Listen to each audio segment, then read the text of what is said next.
Friends, কেমন আছো সবাই? আশা করি সবাই ভালো আছো। আজ তোমাদের সাথে আমি একটি কবিতা আবৃত্তি করে শোনাবো। কবিতা আবৃত্তি শেয়ার করবো আর কি। তো কবিতাটি আমি অনেক দিন আগে লিখেছিলাম। তো আমার খুব ইচ্ছা ছিল যে কবিতাটি আমি আবৃত্তি করি, কিন্তু আমি তো কবিতা আবৃত্তি করতে পারি না, তাই আবৃত্তি করতে সাহস করতে পারি নাই। তো আজকে আমার খুবই ইচ্ছা হলো যে যা হবে, যেরকম হবে হবে, আর আমি আজকে কবিতাটি আবৃত্তি করব। তো যদি কবিতার আবৃত্তিটা তোমাদের ভালো লেগে থাকে তাহলে কিন্তু লাইক, শেয়ার, কমেন্ট অবশ্যই করবে, ওকে? আর যদি তোমরা কমেন্ট করে জানাও তাহলে আমি সাহস পাবো, মনে জোর পাবো অন্য কবিতা আবৃত্তি করতে। আমার লেখা তো আরও অনেক কবিতা আছে, তো সেগুলো আমি আবৃত্তি করতে সাহস পাবো। তো অবশ্যই জানাবে কেমন হয়েছে, ভালো হলেও জানাবে, খারাপ হলেও জানাবে, যেমন হয় মানে জানাবে, ওকে? কমেন্টে জানাবে। তাহলে আমি কবিতাটি আবৃত্তি করছি। কবিতাটি আমার বাবাকে নিয়ে লেখা, আমার মনের মধ্যে লুকোনো কিছু কথা যা আমি কবিতার মাধ্যমে প্রকাশ করেছি। তো সেই কবিতাটি আমি আজকে তোমাদের সাথে শেয়ার করছি, আবৃত্তি করে শেয়ার করছি। কারণ কবিতাটাই আমি শেয়ার করেছিলাম কিন্তু আবৃত্তি করিনি, তো আজ আবৃত্তি করছি। তো শুরু করছি। কবিতাটির নাম হলো বাবা। বাবা, ও বাবা, শুনছো কি আমার ডাক? বাবা, তুমি চলে গেলে কোথায়? কোথায় গেলে খুঁজে পাবো তোমায়? বাবা বাবা করে মন ডাকতে চায় যে বারবার, তুমি যে নেই, কি করে ডাকবো?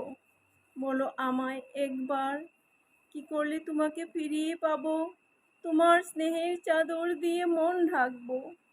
যখন তুমি পাশে ছিলে তখন বুঝিনি তুমি না থাকার বেদনা কি হতে পারে।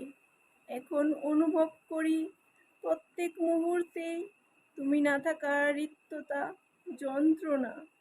তোমার মুখের সেই সব ধমক আবার যদি শুনতে পেতাম, মনটাকে অন্তত সেটা শুনিয়েই শান্তি দিতাম, শুনতে থাকতাম। রোজ রাত্রি স্বপ্নেতে একবার তো আসতে পারো, আমার সাথে অল্প সময় কথা তো বলতে পারো। আছে যে আমার অনেক অভিযোগ, জানাতে তুমি দিবে কি সুযোগ? কিসের ছিল এত অভিমানের ঝোঁক? লুকিয়ে রাখলে তোমার সমস্ত অসুখ, নিজের অসুস্থতার উপসর্গকে কেন যে লুকিয়ে রাখলে? তুমি তোমার অসুস্থতার যন্ত্রণা থেকে আমাদেরকে বিরত রাখলে। তুমি কি জানো, তোমার কথা যখন মনে পড়ে, যেখানেই থাকি চোখ দিয়ে টপ টপ করে অশ্রু ঝরে। মনে পড়ে পুজোর সময় সকলকে নতুন জামা কাপড় না দিয়ে থাকতে না, কিন্তু নিজে কখনো নিজের জন্য একটিবারও কিনতে না। তখন আমার ছিল না বোধ যোগ্যতা তোমায় কিছু কিনে দেবার।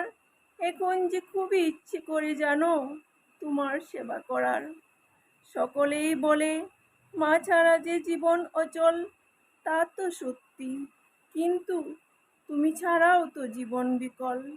মা নিজে না খেয়ে হলেও আমাদের মুখে অন্ন তুলে দিত, আর তুমি নিজের সকল কষ্ট লুকিয়ে সেই অন্নের যোগান ধরতে। ক্ষেত, তোমার জন্য কিছু করতে পেতাম, তোমার বৃদ্ধ বয়সে এই লাঠি আমি হতাম। সত্যি এ জীবন ধন্য হতো, জীবনের উদ্দেশ্য পূর্ণ হতো। বাবা, এ জীবনে তোমার জায়গা শূন্য থেকে যাবে, তুমি না থাকার রিক্ততা পুরো জীবন কাটাবে, পুরো জীবন কাটাবে, পুরো জীবন কাটাবে।